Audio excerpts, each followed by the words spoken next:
A very good morning, my dear Silent Rose family. Today is Jan 1st of 2023. This is a brand new year that God has given us to do so many more amazing works that glorify His name.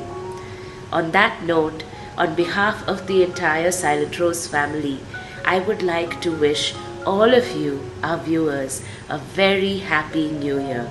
And I wish that each and every one of you have a blessed 2023 and one of the most fruitful years ahead.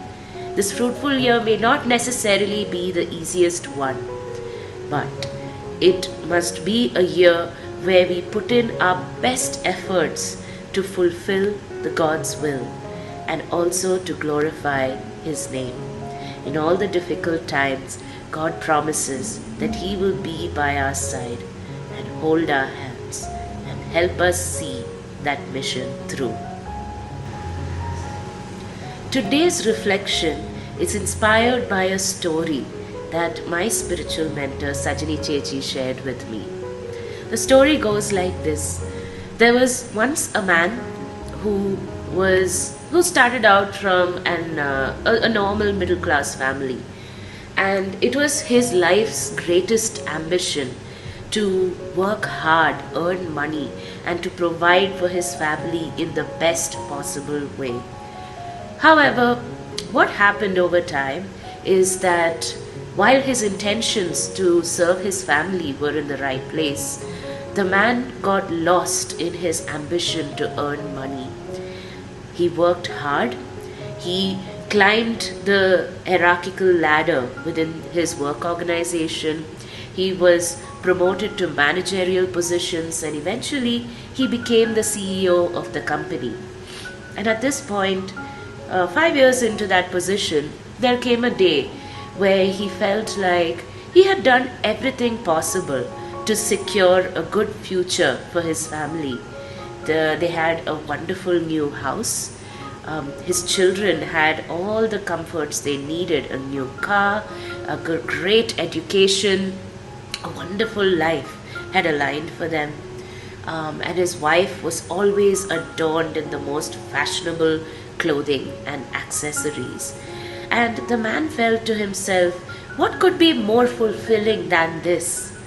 And finally, he decided that it was time to retire from his position and spend the rest of his life with his family, having a good time, loving them. That day, the man very happily put in his resignation, and then he very joyfully went home, thinking of all the wonderful times, the happy times that he could now spend with his family. However, unfortunately, that night he went to sleep and never woke up again.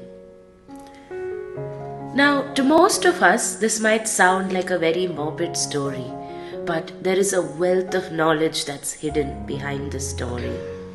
Now, in this story, there was no doubt that he did everything within his power to be a good father, a good husband. There is absolutely no question in that. But because he idolized his work life and he kept pushing the time he spends with his family, he ended up missing out on that opportunity. Maybe God was calling him today to love his family, to be with his family. But unfortunately, he buried himself so much in his work life that he missed the big picture that God was calling him to, which was to a life of work, but more than that, a life of giving love. In English, there is that saying, right? There is no time like the present.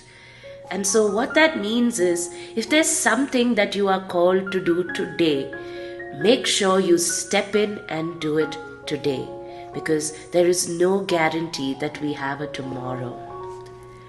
The concept of time is something like an ever-flowing river. It just keeps flowing. As long as there is that slope or that let's say, flow of direction, the wind, the river always keeps flowing. It just flows. It doesn't stop because of an obstruction. It doesn't stop because of very rugged terrains. It just keeps flowing. And another thing that we can observe is that if we ever dip our feet in that ever flowing river, we will never get to dip our feet in that same water ever again, because it would have flowed on and on and on to some other part of the world.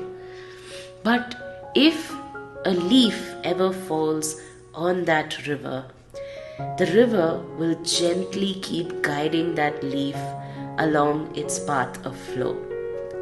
And so, what I'm saying is, we should aspire to be like those leaves. We should be open to surrendering our lives to the will of God. And most times that might mean that the river will take us through very rough terrain. There'll be a lot of bumps along the journey. But one thing that God promises, as I mentioned earlier, is that He will give us the strength to face it. He will always be with us in our joys and our sorrows. And so this new year, begin this 2023 with that promise to God, to spend more time with Him, to do more of His works that glorify His name, and entrust any pains and sorrows you face in that time at Jesus' feet, because He is here to invite you to a beautiful paradise and eternity in God's presence.